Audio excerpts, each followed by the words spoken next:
সমাজের মানুষেরাও কয় মেয়ে এখন আস্তে কথা কও, বয়স হয়ে গেছে, ঘরের মধ্যে তুমি তেমন দাম পাও না, তোমার ধমক কেউ ভয় পায় না।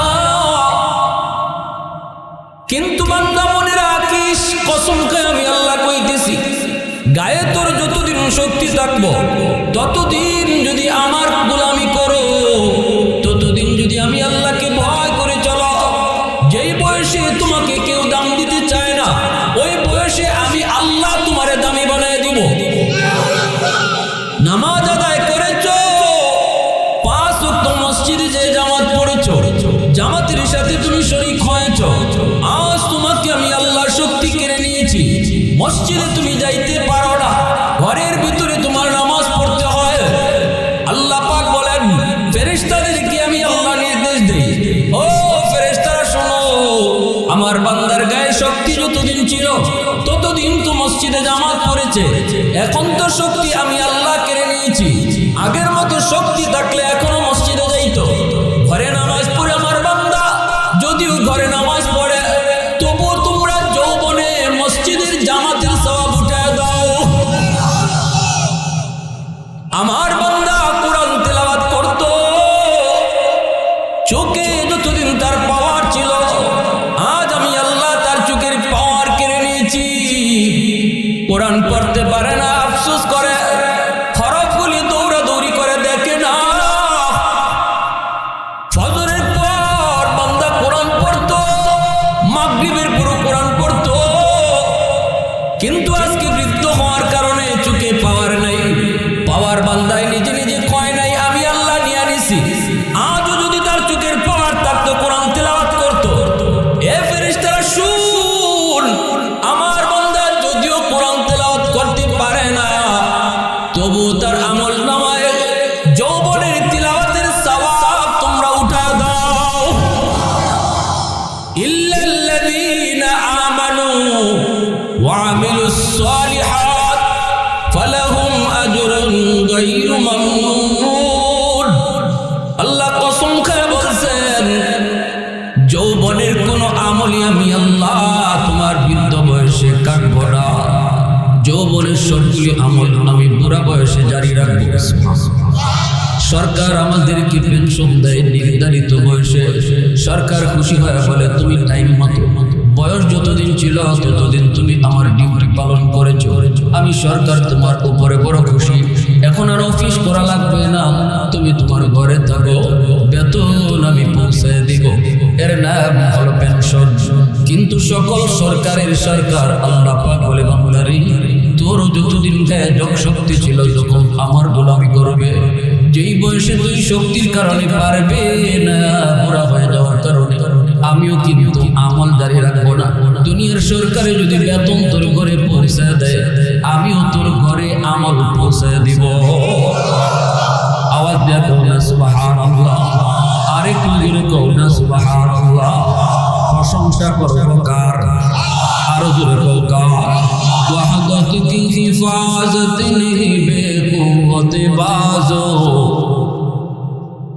वहदत की हिफाजत नहीं बेक़ुव्वत बाज़ो, आती नहीं कुछ कमी हाक़ल खुदा दा, आती नहीं कुछ कमी हाक़ल खुदा दा। ऐ मर्द खुदा तुझको क़ुव्वत नहीं हासिल, जा बैठ किसी गार में अल्लाह को करिया, ये सच के बातिल की तरफदार नहीं हम, गद्दार न समझो गम गद्दार नहीं हाँ, फूलों की तो रहनुम मिजाज अपना नाज़ो, हम तेरी नहीं नेज़ा व तलवार नहीं हाँ, हम तेरी नहीं नेज़ा व तलवार नहीं हाँ। এজন্য আল্লাহ বলতেছে, জানো প্রতিদিন আমি আল্লাহর কাছে জমিন আবদার করে, ও মালিক অনুমতি তুমি দিবাইনি, নাফরমানকে আমি জমিন গিলে ফেলবো, ও মালিক অনুমতি দিবাইনি, বেনামাজিরে আমি জমিন গিলে ফেলবো, সুদখোরকে আমি গিলে ফেলবো, ঘুষখোরকে আমি গিলে ফেলবো, রহমতগুলোকে আমি গিলে ফেলবো। ও মালিকা, সহ্য হয় না এই নাফরমানগুলো আমি জমিনের উপর দিয়ে আর কতদিন তারা হাঁটবে? আসবিরু ইলা মাতা আসবিরু, আসবিরু ইলা মাতা আসবিরু। জমিন কয় মালিক কতদিন ধৈর্য ধরব? অহংকারী অহংকার কইরা কতদিন আর আমি জমিনের উপর হাঁটবে? অনুমতি যদি দাও আমি জমিন সাথে সাথে ফেটে যাব, ওরে কবর দিয়ে ফেলবো। আমি ওর বোঝা নিতে আর রাজি না। বেনামাজির পায়ের আওয়াজ আমি জমিন শুনতে রাজি না। আল্লাহ অনুমতি দিবাইনি। আল্লাহ পাক রব্বুল আলামিন কইরে জমিন ভালো করে শুন, আমি আল্লাহ দেখতেছি জমিনের ভিতরে কত গুনাহ হয়, কত অত্যাচার হয়, কত জুলুম হয়, কত নাফরমানি হয়। এরপর আমি কেন ধরি না জানোনি? কারণ এই মানুষকে আমি আল্লাহ বড় আদর করে বানাইছি। আসমান আল্লাহ বানাইছেন কুন ফায়াকুন বইলা, জমিন আল্লাহ বানাইছেন কুন ফায়াকুন বইলা, ফেরেশতা আল্লাহ বানাইছেন কুন ফায়াকুন বইলা। কিন্তু আমারে আপনারে আল্লাহ পাক কুন ফায়াকুন বলে বানায় নাই। আমারে আপনারে যখন আল্লাহ বানাইছে, আল্লাহ বলে খালাকতু বিয়াদাইয়া, আমি আমার নিজের হাত দিয়া বান্দা বান্দিরে বানাইছি। কারণ এই চেহারার মধ্যে এত দামি কপাল, এই কপাল আমি আল্লাহ বানিয়েছি আমার সেজদার জন্য। আমার বান্দা এখন হয়তো বুঝে না, কিন্তু বুঝবে। ফজরের নামাজটা পড়ে নাই, তোরা কেউ আমার বান্দারে ধরবি না, মারবি না, পা ভেঙে দিবি না, জমিন তুই গিলে ফেলবি না। আমি আল্লাহ অপেক্ষায় আছি জোহরের নামাজে হাজির হবে।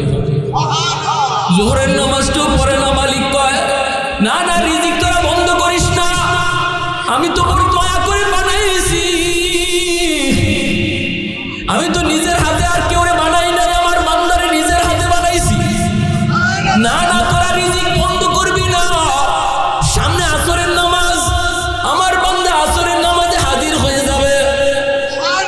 এইভাবে আল্লাহ পাক রব্বুল আলামিন জমিনকে থামায় দেয়, সাগর মহাসাগর রে থামায় দেয়, ফেরেশতাদেরকে থামায় দেয়। আল্লাহ কো আমার বান্দা বান্দির মাঝখানে তোরা কেউ নাক গলাবি না, তোরা কেউ নাক গলাবি না। আমি আল্লাহ আমার বান্দারে বড় আদর করে বানাইছি।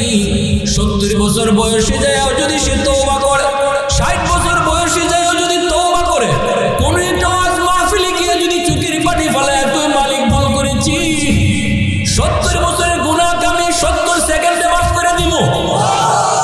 60 বছরের গুনাহকে আমি 60 সেকেন্ডে মাফ করে দিব।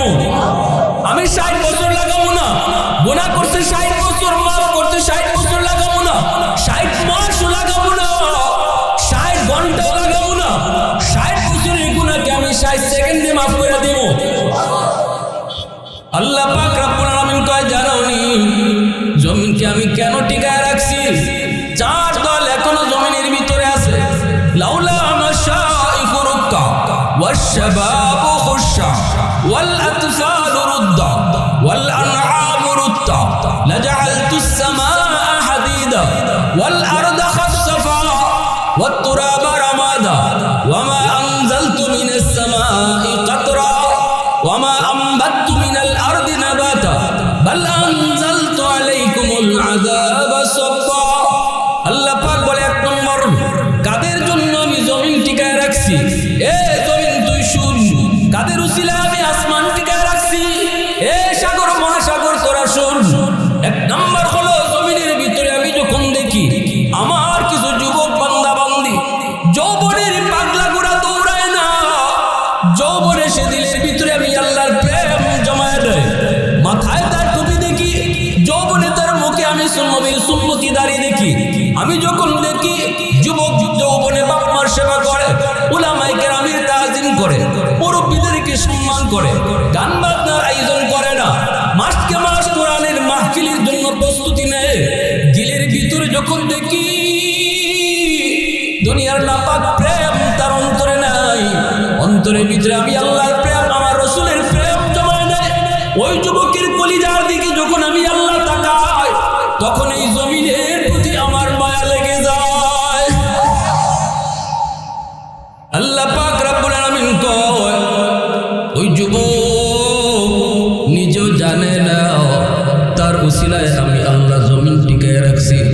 নামাজি যুবকের উসিলা আমি আল্লাহ আসমান টিকায় রাখছি, নতুবা আমি আল্লাহ জমিন ধ্বংস করে দিতাম।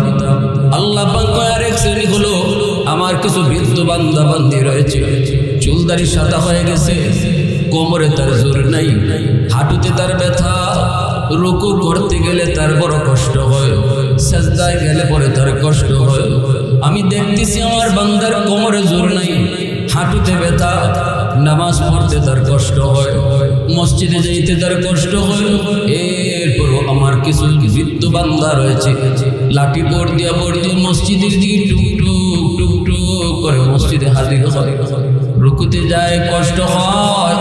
এরপর যখন রুকু করে সেজদা করে, তার রুকু সেজদার দিকে তাকাইলে এই জমিনের প্রতি আমি আল্লাহর বড় মায়া লেগে যায়। 3 নম্বরে আল্লাহ বলে ওয়াল আতফালু রুদ্দা, জমিনের ভিতরে আমি আল্লাহ যখন দেখি শিশু বাচ্চাগুলা, ঘরের মধ্যে কিছু শিশু বাচ্চা রয়েছে, গুনাহ করছে তার মা, গুনাহ করছে তার বাবা, গুনাহ যদি করছে তার ভাই তার বোন, কিন্তু এই শিশু বাচ্চাটার গুনাহ নাই, নিষ্পাপ মাসুম। তার বাপ মার গুনার কারণে জমিনে যখন আযাব আয় গজব আয়, ঘরের ভিতরে যখন আযাব গজব আসতে চায়, আমি তাকায় দেখি ওই মাসুম নিষ্পাপ বাচ্চাটা, যার কোনো অপরাধ নাই, সেও গজবের মধ্যে পড়ে যাচ্ছে। আমি আল্লাহ দেখতেছি ঘরের রিজিক যদি বন্ধ করে দেওয়া হয়, বেনামাজিদের কারণে যদি ঘরের রিজিক বন্ধ করে দেওয়া হয়, শিশু বাচ্চাটাও রিজিকের কষ্টে পড়ে যায়। মালিক কই তখনই আমার রহমতের সাগরে জোশ দিয়া উঠে, তখনই আমি আমার রহমতকে ছেড়ে দেই। ইন্না রহমতি সাবাকাত আলা গযবি, আমার রহমত তখন গজবের আগে চলে আসে। বান্দা বান্দি আর গজবের মাঝখানে রহমত হাত উঠায় দাঁড়ায় থাকে। ঘরের রিজিক বন্ধ হয় না, জমিন ফেটে যায় না, আসমান থেকে পাথরের বৃষ্টি হয় না, আসমান থেকে আগুন নামে না।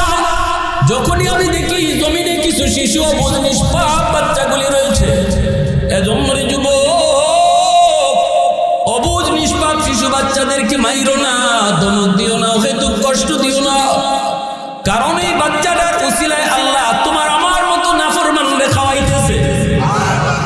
এই করে রিজিক আল্লাহ তোমার লাগি না, এই বাচ্চার খাতিরে আল্লাহ জারি রাখছে। এজন্য আল্লাহ পাক হাদিসে কুদসিতে আল্লাহ পাক কয়, 4 নম্বর হলো আল্লাহ পশু পাখিরে অযথা কষ্ট দিও না। পশু পাখি এদের উপর শরীয়তের কোনো বিধিবিধান নাই। যদি আসমানি জমিনি গজব আসে, পশু পাখিগুলি গজবের ভিতরে পড়ে যায়, অথচ মানুষের মতো এরা গুনাহগার নয়, মানুষের গুনাহের কারণে গজব আয়। এই গজবের ভিতরে পশু পাখিও পইরা যায়। আমি যখন পশু পাখির কান্না আমি আল্লাহ কুদরতি কানে শুনি, তখনই আমার রহমতের সাগরে জোশ দিয়ে উঠি। আমি আমার রহমতকে ছেড়ে দেই, রহমত তখন গজবের আগে চলে যায়। এজন্য আল্লাহ পাক রব্বুল আলামিন কই জানোনি, এই জমিনকে আমি আল্লাহ যাদের উসিলায় টিকায় রাখছি রে, তাদের ভিতরে একদল হলো আল্লাহ বিতু খুদা বিরু যুব সমাজ। নবীজি বলতেছে, যুবক আর কান্দো না, আমি রাসূলকে কাঁদাও না, আমি তোমাকে আমল শিখাই দিচ্ছি। তুমি যদি আজও 5টা আমল বাপমার জন্য করো, এই 5টা কাম যদি করো, তোমার মা তোমার বাবা কবরে শুয়ে শুয়ে তোমার খেদমত পাইতে থাকবে। কয়টা আমলের কথা রাসূল বলছেন? একটু জোরে বলেন কয়টা? মনোযোগ কার কার আছে একটু হাত তুলে আল্লাহকে দেখান। আল্লাহ তুমি কবুল করো, সবাই বলি আমিন, আরো জোরে বলি আমিন। 5টা আমলের কথা আমি এখন ধারাবাহিক বলবো, একজন একজন করে। আমি হয়তোবা এই মজলিস থেকে কাউকে না কারো কাছ থেকে 5টা আমল বয়ান শেষে শুনবো। যে বলবে খুশি হয়ে আমি তো আমার তরফ থেকে তার পুরস্কার দিব। মন দিয়ে শুনতে হবে 5টা আমল। নবীজি কি বলছেন? যুবককে সামনে নিয়া কয়জন যুবক নবীর সামনে দাঁড়ানো? জোরে বলেন কয়জন? নবীর বক্তা একজন, শ্রোতাও একজন। এত দামি ওয়াজ নবীজি করলেন, নবী বুঝাইছেন লক্ষ লক্ষ শ্রোতা মাহফিল সফলতার জন্য আলামত নয়।